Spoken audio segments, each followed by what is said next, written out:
انسف الأنفاق وابني الجسور. كتير بنصدر أحكام على اللي قدامنا وأحيانا على نفسنا، وبنعيش مسجونين فيها نتيجة لموقف معين أو سلوك، وده بسبب إننا مش بنفصل بين الشخص والسلوك. بنبدأ نحكم عليه، يعني مثلا نقول فلان أناني، فلان عصبي، فلان كذاب، فلان منافق، فلان ظالم، وهكذا. في الحقيقة أنا لما بحكم على الشخص أنا بعمل بيني وبينه نفق لا يمكن يعرف يقابلني إلا من خلاله، وبالتالي أنا بجبره بطريقة غير واعية مني إنه يتعامل معايا بالسلوك ده على طول، وبالتالي يتأكد عندي الحكم، وهكذا.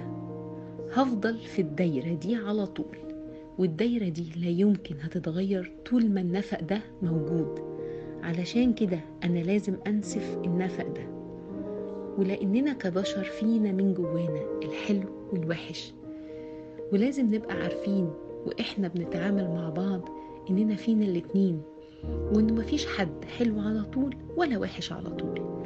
ولكن الحاجة الوحيدة اللي مشتركة بينا كمخلوقات، واللي أكيد موجودة عندنا كلنا مهما شوهتها الحياة، فهي أكيد موجودة، هي نقطة النقاء أو الفطرة، الروح اللي ربنا نفخها فينا من روحه سبحانه وتعالى.